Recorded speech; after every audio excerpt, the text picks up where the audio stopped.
This channel does not promote or encourage any illegal activities. All contents provided by this channel is meant for educational purpose only. Hi guys, so welcome to a new series in which we are going to learn about JavaScript. I hope you all will like this series. So let's begin with the question, what is JavaScript? So JavaScript is a text-based programming language used both on client side and server side that allows you to make web pages interactive. You can also say that JavaScript is a lightweight, cross-platform, object-oriented programming language. As HTML and CSS are languages which gives structure and style to web pages, JavaScript gives web pages interactive elements that engage a user. So what does this really means? So the first one is lightweight. So lightweight is that it is designed to have very small memory footprints. Means it doesn't take a lot of memory to run the code. It is easy to implement and has minimalistic syntax and features. So the next one is cross-platform. So it is the language which you can run on different platforms. Like you can write one application and run it on several platforms.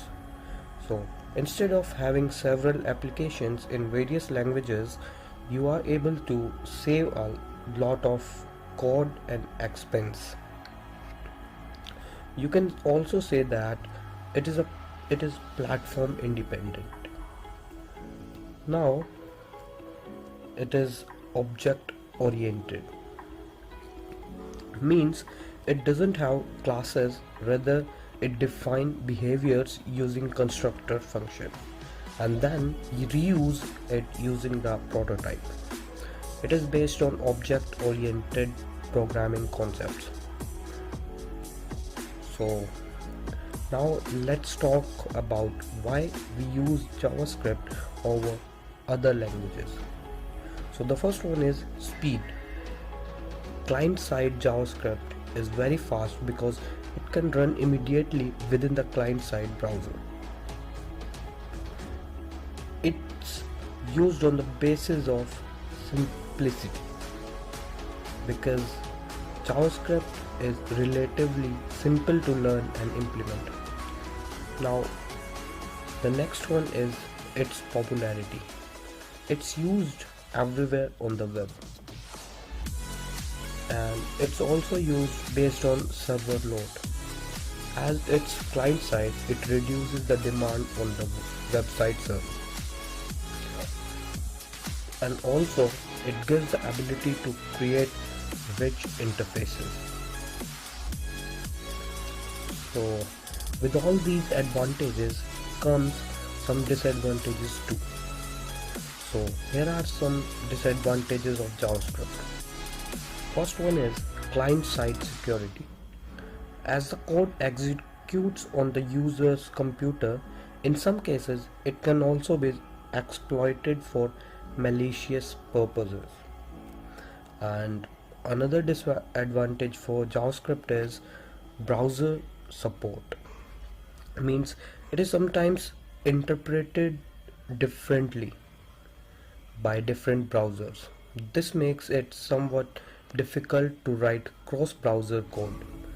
Some JavaScript based front-end frameworks are: the first one is React.js, AngularJS, Ember.js and Vue.js, and you can get much more. And for JavaScript based backend frameworks we have Node.js, Meteor.js, Backbone.js and many more. So you can start with JavaScript if you want to become front-end developer as well as back-end developer. So This is only for basic understanding of the language, and in further videos we will discover more about JavaScript. So that is it for today guys. I hope you liked the video. If so, please leave a like below and subscribe to my channel. So let's meet in another video. Till then,